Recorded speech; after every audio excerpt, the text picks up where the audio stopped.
اعوذ باللہ من الشیطان اللعین الرجیم بسم اللہ الرحمن الرحیم الحمد للہ رب العالمین والصلاة والسلام علی النبی الکریم وعلی آلہ الطیبین الطاہرین المعصومین المنتجبین ولعنۃ اللہ علی اعدائہم من الآن الی قیام یوم الدین آمین یا رب العالمین۔ بسم اللہ الرحمن الرحیم ان اللہ وملائکتہ یصلون علی النبی یا ایہا الذین آمنوا صلوا علیہ وسلموا تسلیما اللہم صل علی محمد وآل محمد وعجل فرج آل محمد الذين يؤذون الله ورسوله لعنهم الله في الدنيا والآخرة وأعد لهم عذابا مهينا كما قال عز وشانه بسم الله الرحمن الرحيم قل هو الله أحد الله الصمد لم يلد ولم يولد ولم يكن له كفوا أحد صدق اللہ العلی العظیم وصدق رسولہ النبی الکریم۔ ناظرین محترم، دین کی جڑ و شاخیں، اصول و فروع کے سلسلے میں توحید کی گفتگو جاری و ساری ہے، اور توحید الہی میں بات یہاں تک پہنچی ہے۔ آج ہم اپنے 7ویں منزل پر، توحید چھٹی اور حصہ 7واں، اس منزل پر ہم پہنچے ہیں، اور بات چل رہی تھی کہ توحید کے اثرات کیا ہیں، توحید کے نتیجے کیا ہیں، اور توحید الہی انسان کی زندگی میں کتنا اثر انداز ہوتا ہے۔ اللہ وہ ہے، تصور تھا، اللہ نے کہا کہ وہ تصور ہونا یہ فطری چیز ہے، یکتائی کے بارے میں بحث ہوگی، اللہ ایک ہے، اور پھر بے نیازی کے سلسلے میں بات ہوگی، پھر نہ وہ کسی کا باپ ہے، نہ بیٹا ہے، اور نہ اس کا کوئی ہمسر ہے، نہ کوئی ساتھی ہے۔ نتیجے کے سلسلے میں کہ توحید کا نتیجہ کیا ہے، کبھی انسان بلند ہوتا ہے، توحید پرستی کے اعتبار سے انسان کی فکر بلند ہوتی ہے، اور کبھی خالق اور مخلوق کے درمیان میں فرق اور امتیاز پیدا ہوتا ہے۔ غنائے مطلق پروردگار جو ہر طریقے کا غنی ہے اور سمد ہے، اس سلسلے کا اثر اور انداز ہوتا ہے۔ آج میں اپنی گفتگو کو اور آگے بڑھاتے ہوئے توحید الہی یعنی ارتباط با کمال مطلق، یعنی توحید کو اگر انسان مان گیا تو اس کا مطلب یہ ہے کہ وہ ایک کمال سے مربوط ہو گیا، اس کا رابطہ، اس کا کنیکشن، اس کی وابستگی، وہ جو مکمل کمال ہے، کمال ہی کمال ہے، اور کمال کو جس نے خلق کیا ہے اس سے ہمارا کنیکشن، اس کا ہم سے رابطہ ہو جائے گا، توحید پرستی کی بنیاد پہ، توحید ماننے کی بنیاد پر۔ عالم شرک کے خدا محتاج ہونے کی بنا پر شرک سے باتیں ہو رہی تھیں۔ دنیا کے تمام لوگوں کے خدا محتاج ہونے کی بنا پر بے نیاز کہے جا سکتے ہیں، کہ محتاج ہیں، ضرورت مند ہیں، کوئی انہیں مانے تو وہ منائے، کوئی انہیں بنائے تو وہ بنیں گے، کوئی ان کی پرستش کرے تو وہ معبود ہوں گے۔ محتاج ہونے کی بنا پر نہ بے نیاز کہے جا سکتے ہیں اور نہ با کمال کہے جا سکتے ہیں۔ اس لیے کمال مطلق کے لیے ہر طرح کے نقص اور عیب سے پاک ہونا ضروری ہے، اور جو محتاج ہوتا ہے اس میں ہر کمال احتیاج کا نقص رکھتا ہے، نقص رکھتا ہے۔ احتیاج ضرورت مندوں کا نقص اور نقص دونوں چیزیں ہیں۔ اسلام کا عقیدہ توحید اس کمزوری سے کہیں زیادہ بلند تر ہے، اور اس کا خدا کمال مطلق کا مالک ہے، جہاں کسی طرح کا کوئی عیب یا نقص نہیں پایا جاتا، اور اس کا فائدہ یہ ہے کہ انسان جس قدر بھی اس دنیا سے قریب تر ہونا چاہے گا، فطری طور پر اتنا ہی کمال سے قریب تر ہو جائے گا، اور کمال سے قرب انسان کو باکمال بننے کا شعور بھی عطا کرتا ہے اور باکمال بھی بنا دیتا ہے۔ کمال مطلق سے قریب تر ہونے کی خواہش ہر انسان کی فطرت میں پائی جاتی ہے، کہ انسان جس کے پاس مکمل کمال ہو اور کمال ہی کمال ہو اور کمال کا خالق ہو، اس سے قریب تر ہونے کی خواہش ہر انسان کی نیچر میں، فطرت میں ہے کہ وہ کمال سے قریب ہو، اور کوئی انسان ایسا نہیں ہے جو فطری طور پر زیادہ سے زیادہ باکمال بننے کی تڑپ نہ رکھتا ہو۔ کتنا برا بھی ہو تو انسان باکمال، ہر طریقے کے کمال اس میں پائے جائیں، اس کے لیے وہ تڑپتا ہے، لیکن انسان اس کے وسیلے اور ذریعے سے ناآشنا ہے۔ اس کا ذریعہ کیا ہے انسان کو باکمال بننے کا، اس کا وسیلہ کیا ہے، انسان نابلد ہے، ناواقف ہے اور نہیں جانتا ہے۔ وہ سمجھتا ہے کہ یہ کام علم اور مال کے ذریعے انجام دیا جاتا ہے، کمال بننے کے لیے سیاسی میدان میں جانا پڑتا ہے، الیکشن جیتنے کے ذریعے پارٹی بازی بنانے سے کمال ہوتا ہے، حالانکہ یہ خیال خام ہے بالکل۔ علم اور مال میں بھی کمال مطلق کا تصور، مکمل تصور اس وقت تک ممکن نہیں ہے جب تک خدا وحدہ لا شریک کا تصور ذہن میں نہ ہو، انسان باکمال نہیں بن سکتا، اس لیے کہ اس کے علاوہ ہر ایک کا علم غیر ذاتی ہے، کسی سے وہ حاصل کرے گا، کسی سے پڑھے گا، اور بچپنے سے جوانی کے عالم میں ہوگا، پھر اس کو نالج ہوگی، علم ہوگا، تو وہ کمال کی طرف جاتا ہے۔ اس کے علاوہ ہر ایک کا علم غیر ذاتی ہے، اس کا پرسنل نہیں ہے، لیکن اللہ خالق علم ہے، اور اس کے علاوہ ہر ایک کا مال، منصب عطائی ہے، کسی کا دیا ہوا ہے مال اور منصب، اور جس کے پاس غیر کی دی ہوئی دولت ہوتی ہے وہ عطائی کمال کا مالک نہیں ہوتا، وہ کمال مطلق کا حامل نہیں ہو سکتا، اس لیے کہ وہ علم کا بھی محتاج ہے، دولت کا بھی محتاج ہے، کسی کے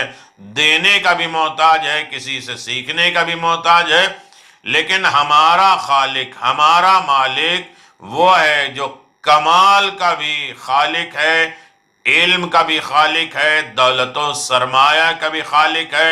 مکمل غنی ہے وہ میرا مالک، مکمل بے نیاز ہے وہ پروردگار، اور وہ کسی کا محتاج نہیں ہے۔ کمال مطلق کے لیے مالک کائنات ہونا ضروری ہے، کائنات کا مالک ہونا ضروری ہے۔ کمال مطلق کے لیے انسان کی زندگی میں جو کمالات آتے ہیں اس کے لیے ضروری ہے کہ وہ انسان مالک کائنات ہو، اور یہ تصور ادراک توحید پروردگار کے بغیر حاصل نہیں ہو سکتا۔ یہ انسان یہ تصور پروردگار کی توحید کے سلسلے میں جب انسان توحید الہی کو حاصل کر لیتا ہے اور پھر اس کے بعد وہ کمال سے وابستہ ہو جاتا ہے، توحید آ جاتی ہے، توحید جو ہے وہ کمال مطلق ہے، اور وہ مالک کائنات کا یکتا ہے، پرستی ہے،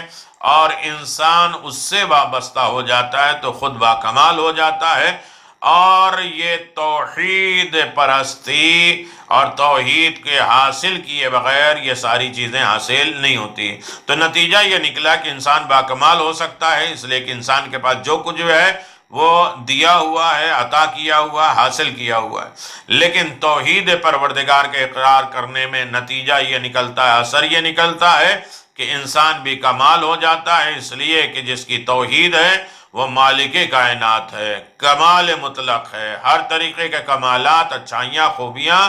اور خلقیت اور امریت اسی کی پائی جاتی ہے. اس کے اثرات میں انسان اس سے مربوط ہو جاتا ہے، رابطہ کرتا ہے، اس لیے کہ وہ کمال کی طرف جانا چاہتا ہے اور کمال صرف خالق مطلق کے پاس ہے، اور جس سے حاصل کرنے کے لیے اس سے وابستہ، اس سے رابطہ اور اس سے کنیکشن ہونا ضروری ہے. اور یہ ایک نتیجہ تھا جس کے سامنے جو آپ کے سامنے بیان کیا گیا اس کے اثرات کے سلسلے میں. اب رہا مسئلہ یکسوئی، انسان ڈاماڈول زندگی نہ گزارے. توحید پروردگار آ گئی ہے تو اب انسان بیلنس کے لائق صراط مستقیم کی زندگی گزارے گا. اس کی زندگی میں یکسوئی آئے گا، ایک سوچ، ایک وچار، ایک خیال، ایک عمل ہوگا. جناب یوسف علیہ السلام کے پاس قید خانے میں قیدی خواب کی تعبیر دریافت کرنے کے لیے آئے تو آپ کی تبلیغ دین کا بہترین موقع ہاتھ آ گیا، اور آپ نے قیدیوں کو پاس بٹھا کر ایک سوال کیا، بتاؤ ایک خدائے وحدہ واحد قہار بہتر ہوتا ہے یا بہت سے محتاج اور کمزور خدا؟ بڑا اچھا سوال تھا، لوگوں کو ذہن کو ہلا دینے والا. یہ بتاؤ ایک خدائے واحد قہار جبار رحیم کریم پروردگار بہتر ہے یا بہت سے محتاج اور کمزور خدا؟ اور اس کے بعد قرآن کریم نے اس حقیقت کو اور واضح کر دیا اور وضاحت کے ساتھ پیش کر دیا، اس طرح کہ اگر ایک انسان ایک شخص کے حوالے ہو جائے، ایک انسان کے کنٹرول میں آ جائے اور ایک غلام کے کئی انسانوں کی مشترکہ ملکیت ہو تو دونوں میں کسی کی زندگی بہتر ہوتی ہے. انسان ایک شخص کے حوالے ہو جائے اور ایک غلام کئی انسانوں کے حوالے ہو جائے اور یہ مشترک پارٹنرشپ ہو جائے تو دونوں میں کس کی زندگی بہتر ہوگی؟ جو ایک انسان کے حوالے ہوگا اس کی زندگی بہتر ہوگی. ورنہ ایک غلام 100 آدمی کے حوالے ہو تو ہر آدمی اپنی مرضی کی بات کریں گے، اپنی سوچ، اپنی ضرورت کے اعتبار سے اس سے عمل کرائیں گے. ظاہر ہے کہ ایک انسان کا غلام کئی افراد کے غلام سے یقیناً بہتر ہوتا ہے، اور اس کی زندگی میں یکسوئی، ایک مزاج، ایک سوچ، ایک فکر ہوتی ہے، اور اسے ایک ہی مالک کو راضی کرنا ہوتا ہے اور ایک ہی حکم پر عمل کرنا ہوتا ہے. لیکن جس کے مالک زیادہ ہوتے ہیں اور غلام ایک عجیب اور غریب ذہنی انتشار اور فکر کا شکار ہو جاتا ہے، اسے ہر آن متعدد مالک ہے، ہر وقت جو ہے وہ کئی مالکوں کو خوش کرنا اور اس کی مرضی پر عمل کرنے کی فکر رہتی ہے. اور یہ فکر کبھی ذہنی سکون نہیں پیدا ہونے دیتی کہ اس کا کام کریں، اس کا کام کریں، اس کا کام کریں، اس کو خوش کریں، اس کو راضی کریں. تو انسان بہت سے مالکوں کو راضی کرنے کے لیے ذہنی فکری پریشانیاں پیدا کر لیتا ہے اور انسان کی زندگی میں بے سکونی پیدا ہو جاتی ہے. توحید اور شرک کا بنیادی فرق یہی ہے کہ مشرک بہت سے خداؤں کا بندہ ہے اور اس کے ذہن میں ہر وقت مختلف خداؤں کو راضی رکھنے کا، آج اس خدا کا دن ہے، کل اس خدا کا دن ہے، کل اس خدا کا دن ہے، آج اس خدا کی یہ پسند ہے، اس خدا کی یہ ناپسند ہے، اور اس کے مطابق یہ کرو، یہ پہنو، یہ ناچو، یہ گاؤ، یہ الٹو. یہ ساری چیزیں بہت سے خداؤں کا بندہ، اس کے ذہن میں ہر وقت بہت سے خداؤں کو راضی رکھنے کا خیال اور اس کی مرضی پر عمل کرنے کا تصور رہتا ہے. اور یہ انتشار، یہ کھچاؤ مستقل طور پر سکون اطمینان سے محروم کر دیتا ہے۔ اس کے برخلاف اس کے موحد، توحید الہی کا ایک ماننے والا ایک خدا کا بندہ ہوتا ہے اور ایک معبود کے احکام پر عمل کرتا ہے، ایک خدا کے حکم پر وہ عمل کرتا ہے، اور اس کے لیے یہی عمل کافی ہوتا ہے اور اسے کسی دوسرے خدا کو خوش کرنے کی ضرورت نہیں ہوتی ہے۔ جو بات ذہن کو یکسوئی، ایک سوچ، ایک وچار، ایک خیال کی طرف لے جاتی ہے اور عطا کرتی ہے اور سکون اطمینان میں بخش دیتی ہے کہ بندے تم ایک ہو تو ایک مالک کے سامنے جاؤ، ہزاروں مالک کے سامنے جاؤ گے تو ہزاروں مالک تمہیں بے سکون بنا دیں گے اور تمہاری زندگی کو انتشار اور تمام خوشیوں سے محروم کر دیں گے۔ دنیا کا ہر صاحب عقل جانتا ہے، دنیا میں جتنے عقل مند ہیں وہ جانتے ہیں کہ سکون اطمینان کی زندگی گزارنے والا وہ عظیم کام انجام دے سکتا ہے جو ذہنی انتشار کا حامل انسان کبھی نہیں دے سکتا۔ یہ ہر عقل مند جانتا ہے کہ سکون اطمینان کی زندگی گزارنے والا وہ عظیم کام انجام دے سکتا ہے جو ذہنی انتشار، ہر انسان کی زندگی میں سکون چاہیے تاکہ وہ سکون اطمینان کی زندگی گزار سکے اور اچھے کام کر سکے۔ لیکن جب خود انسان بے اطمینان میں رہے گا، بے سکون رہے گا، تو وہ انسان نہ سکون سے کام کر سکتا ہے، نہ اچھے کام اور عظیم کام کر سکتا ہے۔ اس کے بے شمار نمونے پائے جاتے ہیں، سمپل پائے جاتے ہیں کہ پیغمبران توحید اور شرک کی طرف دعوت دینے والے کی زندگی میں دیکھے جا سکتے ہیں۔ جو شرک کی طرف بلانے والے مشرکین ہیں، جو ان کی دعوت دینے والے، ان کا انداز دیکھ لیجئے، ان کے سکون اور بے سکونی دیکھ لیجئے، اور وہ پیغمبران توحید جو توحید کی طرف سے پیغمبر بن کر آئے ہیں، ان کے سکون اطمینان کا آپ ملاحظہ کر لیجئے اور یقیناً آپ اندازہ لگا سکتے ہیں، اور اس سے توحید اور شرک کے فرق کا اندازہ لگایا جا سکتا ہے۔ جو پیغمبران توحید ہیں وہ سکون کی طرف بلاتے ہیں، اللہ کی طرف بلاتے ہیں، عظیم کارنامے کر جاتے ہیں، عظیم معجزات دکھا جاتے ہیں۔ لیکن جو شرک والے ہیں ہر منزل پہ ناکام ہوتے ہیں اور وہ شرمندہ ہوتے ہیں، اور یہاں تک کہ وہ رسوا اور ذلیل ہو جاتے ہیں، اس لیے کہ شرک کا بندہ کئی مالکوں کا غلام ہوتا ہے، اور پیغمبر اکرم اور پیغمبر اور انبیاء اور مرسلین صرف وحدہ لا شریک کی حکومت میں رہتے ہیں اور اسے مالک کل اور مالک کائنات جانتے ہیں۔ توحید ایک سکون اور اطمینان کا سامان ہے، اور اللہ ہی تمام سکون اطمینان کو پیدا کرنے والا۔ هو الذی انزل السکینۃ فی قلوب المؤمنین لیزدادوا ایمانا مع ایمانہم، وہی ہے کہ جس نے مومنوں کے دلوں میں سکون نازل کیا ہے، اطمینان نازل کیا ہے، تاکہ اس سے اطمینان بڑھے، سکون بڑھے۔ اس کا مطلب یہ ہے کہ جو توحید الہی کا راستہ چن لیتا ہے اور توحید کو مان لیتا ہے وہ پرسکون رہتا ہے، اس لیے کہ ایک خالق، ایک مالک کا وہ بندہ ہوتا ہے، اور بندہ اسے راضی کرنے کی کوشش کرتا ہے، اس لیے کہ وہ محتاج نہیں ہے کہ کوئی اسے راضی کرے، کوئی مانے کوئی نہ مانے۔ وہ ہر عالم میں خدا ہے اور خدا ہی اسی کے ہاتھ میں ہے، سب کچھ اسی نے پیدا کیا ہے، اور یقیناً ساری کائنات اسی کی طرف آمادہ ہے اور تیار ہے۔ وہ ایک بندہ، انسان ایک بندہ ایک مالک کا غلام ہو جائے تو بہت سے مالکوں سے اسے چھٹکارا مل سکتا ہے۔ تو یہ بات یہ ہے کہ توحید ایک سکون اطمینان کا سامان ہے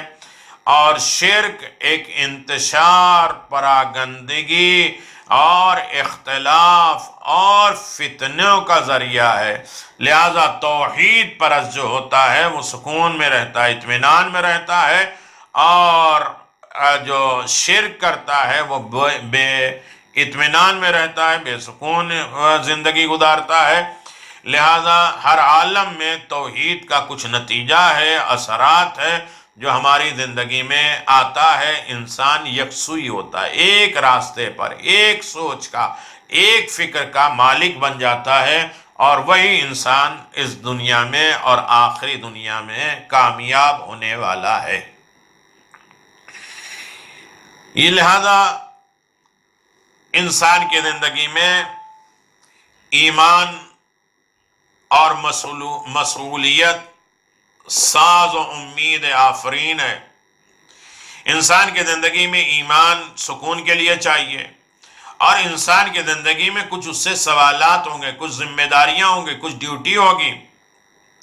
اور اس کا سامان امید اور خوش مزاجی۔ آپ دیکھیں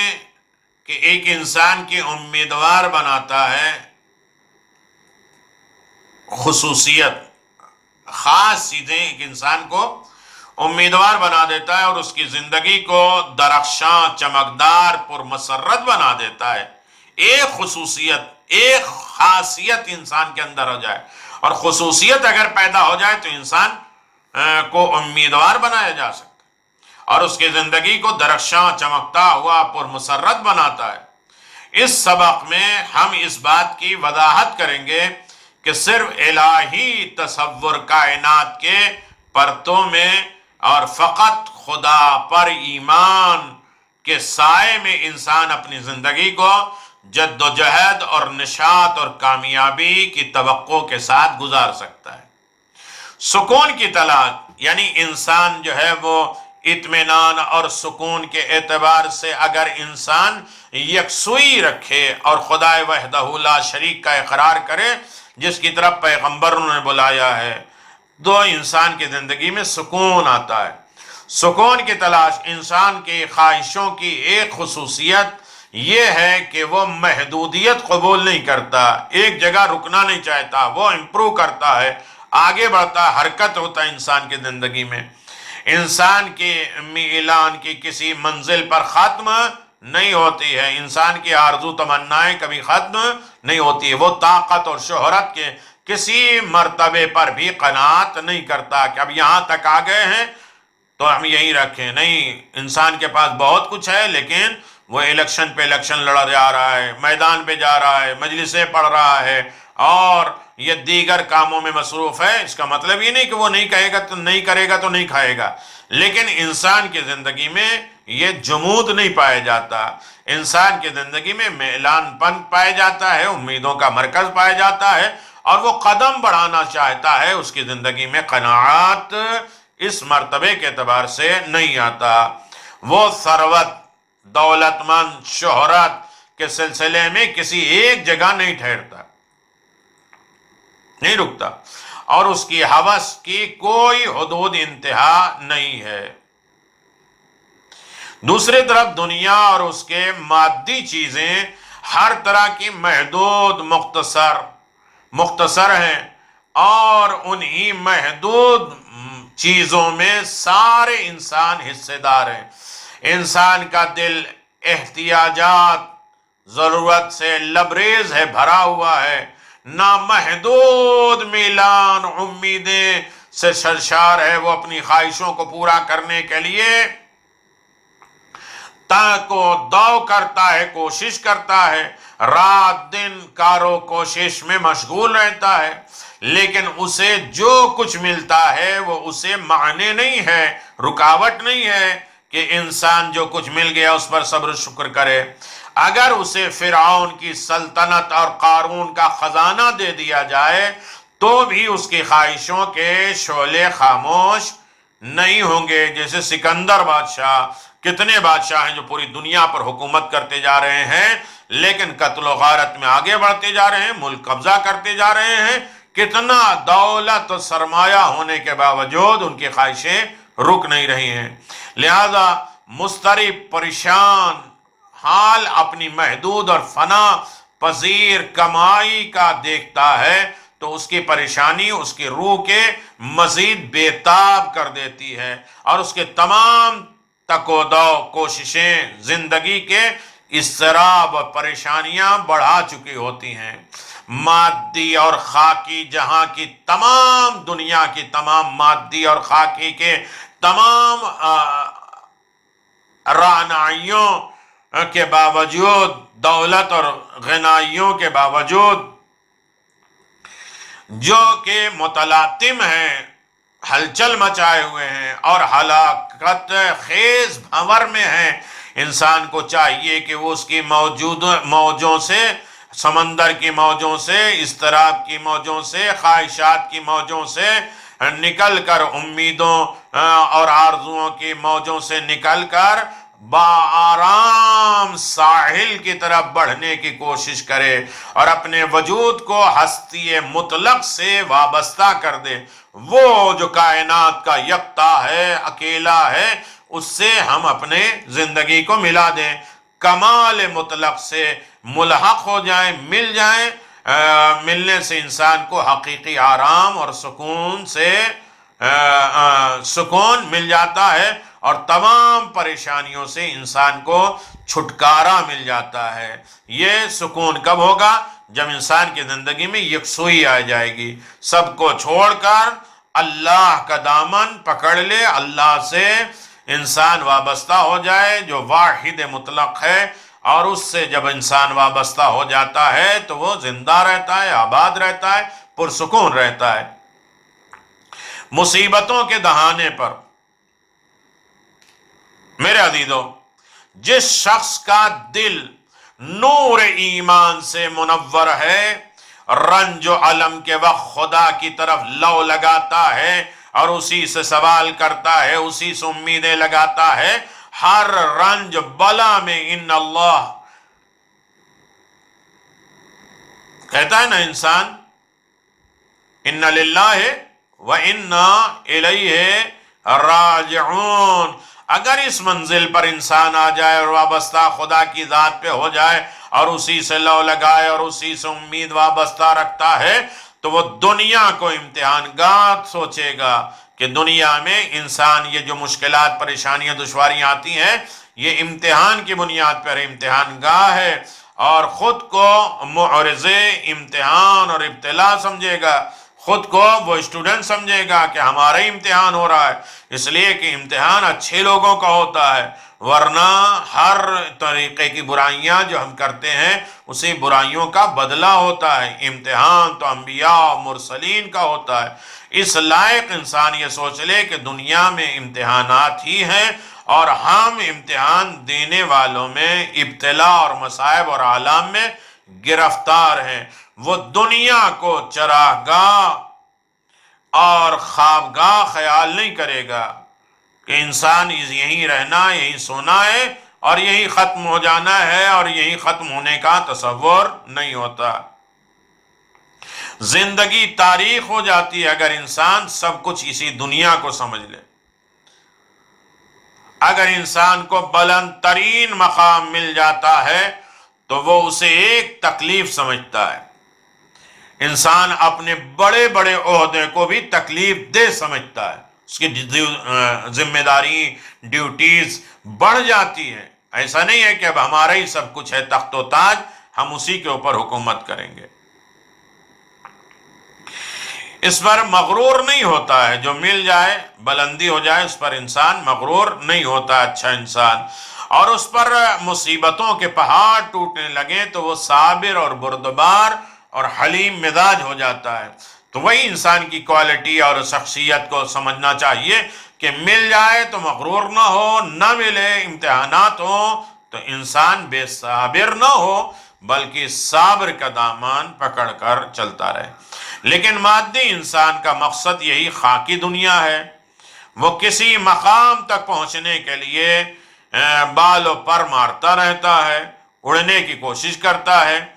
اور جیسے ہی اس کا مقام چھن جاتا ہے تو دنیا اس کی نظروں میں تیر و تار ہو جاتی ہے، برباد ہو جاتی ہے، اور انسان اسی دنیا سے لو لگا لیتا ہے، اور زندگی کی تلخیاں،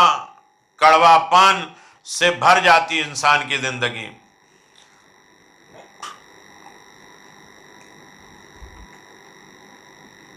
مرد خدا، جو خدا کا بندہ ہوتا ہے، وہ موت کو فنا نہیں تصور کرتا ہے، بلکہ موت کو بہترین ابدی زندگی گزرنے کے لیے نیا جنم سمجھتا ہے۔ موقع ملا ہے اچھی زندگی گزارنے کا، لیکن مادی انسان موت کو اپنی عمر کا اختتام تصور کرتا ہے کہ موت آ گئی تو سب کچھ ختم، فنا ہو جائے گا۔ لہذا موت، بڑھاپے کی فکر اس کا مستقبل تاریک بنا دیتی ہے، اور عمر کے آخر مرحلے میں انسان متحرک ہو مردے کی طرح ہو جاتا ہے، اور اس کا دل سیاہ ہو جاتا ہے، اور اس کے وجود پر غم اندوز سایہ فگن ہو جاتا ہے۔ موجوں کی زد پر مومن کے لحاظ سے فتح اور شکست میں فقط ظاہری پہلو ہی نہیں ہوتا، بلکہ وہ اسے اس ذمہ داری کے لحاظ سے دیکھتا ہے جو اس کے دوش پر ہوتا ہے، جو اس کے کاندھے پر ہوتا ہے۔ اس نقطہ نظر سے شکست نام ہے فریضے کے انجام دہی میں کوتاہی کا، جبکہ فریضہ اور ذمہ داری کا انجام دہی کی توفیق کو کامیابی کہا جاتا ہے۔ تمہیں ڈیوٹی ملی، تمہاری ذمہ داری ملے، تمہیں فریضہ ملا، یہ تو کامیابی کا حق ہے۔ کس کو یہ نصیب ہوتا ہے یہ امتحانات اٹھانے کا؟ مومن زندگی کے جھمیلوں اور اجتماعی دشواریوں میں خدا کی رضا کا طلبگار ہوتا ہے،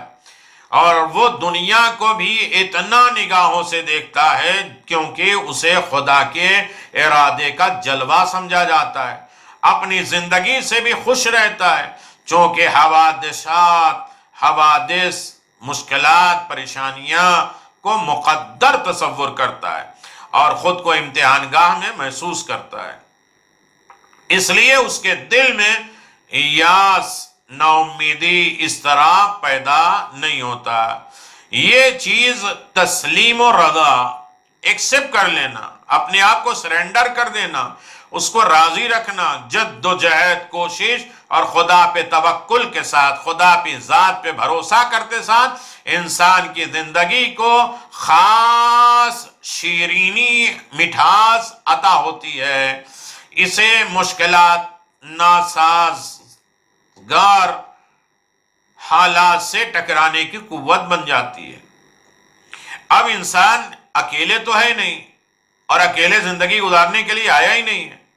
اجتماعی ہے، لوگوں کے درمیان میں رہ رہا، بیوی ہے، بچے ہیں، گھر ہے، پڑوس ہے، محلے ہیں،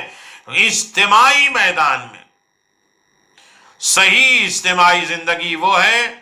کہ جس میں لوگ ایک دوسرے کے حقوق کا احترام کریں۔ رہیں گے تو معلوم ہے یہ باپ ہے، یہ ماں ہے، یہ بھائی ہے، یہ بہن ہے، یہ بیوی ہے، سب کے حقوق کے پڑوس ہیں، احترام کرتا ہے، عدالت کو ایک مقدس کام تصور کرتا ہے۔